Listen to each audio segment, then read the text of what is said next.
Sober Boundaries is designed as a discussion and information sharing platform when it comes to enjoying and having success in sobriety. Welcome to Sober Boundaries. My name is Wade Davis. Would you do me a favor and please hit the subscribe button along with the bell? That way you'll be notified each time we post a new episode.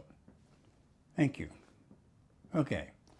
This channel was born in my heart while I was working as a nurse on the 11 p.m. to 7 a.m. shift on an 18-bed substance abuse treatment unit. This chemical dependency unit is part of a rather large behavioral hospital. This is my third time working at this hospital. The first two times I worked with aggressive adults and children with emotional issues. Nursing is so diverse that you can try your hand at whatever your interests may be. You just have to work. At that particular time, the chemical dependency unit was staffed with 2 nurses and usually 1 mental health technician. The other nurse, who was also the charge nurse, was only a couple of years older than me, so we got along well and we settled in to a focused 8-hour routine for a few years. But in 2016, the hospital changed to 12-hour shifts. Okay, when we worked the 8-hour shifts, we only interacted with the patients unless there was a problem from around 10:30 until they went to bed at 11. That's the only time we would, talk to them.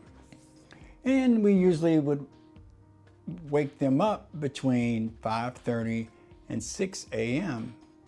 for vital signs in the morning, medications, and also to see the doctor. The 12-hour shift, however, started at 6:30 p.m. and we were required to do substance abuse groups. Being in recovery, it was natural that I did the groups. After just a few classes, I was reminded that the horror and misery is still out there.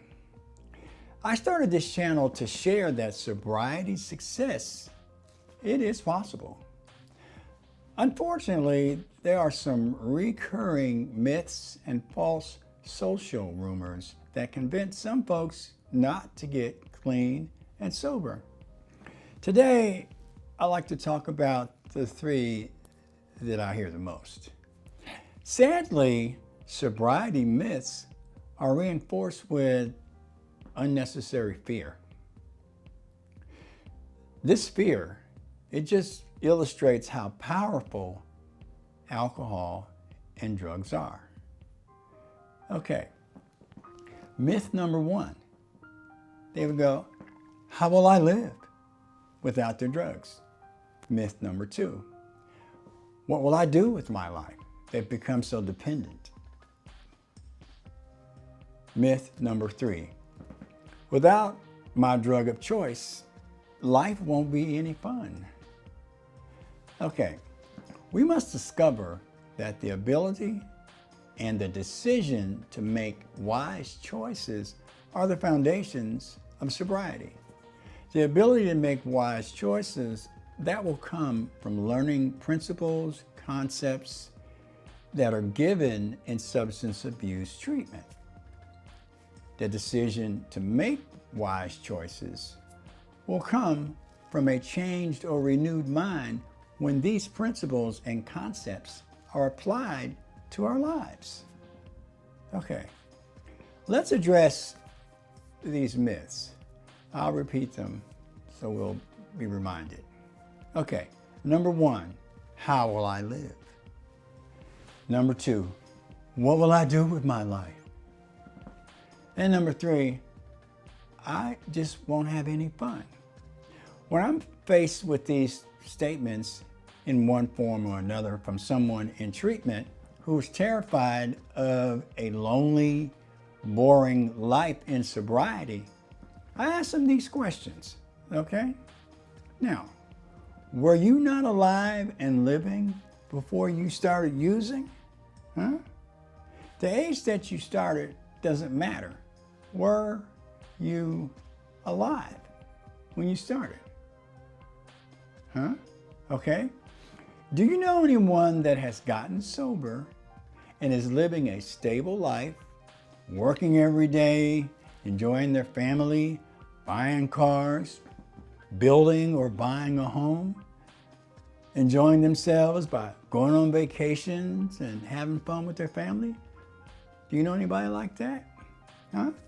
Okay, now, if your answer is yes, this means your fears are false. Why?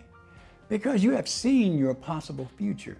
So, finish treatment and you can go do the same thing that they're doing, right? Okay.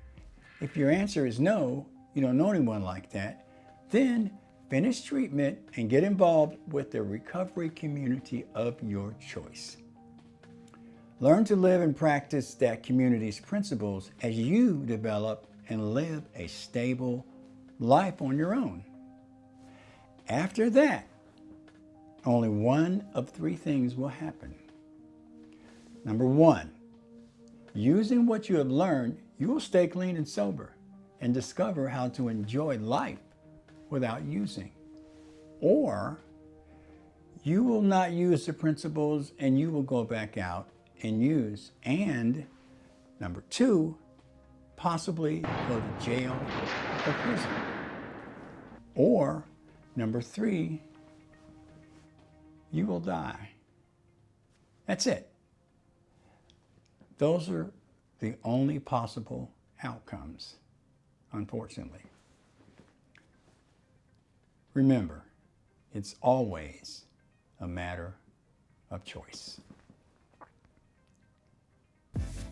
If you like the content on this channel, please hit the subscribe button and also hit that bell so you'll be notified of our next episode.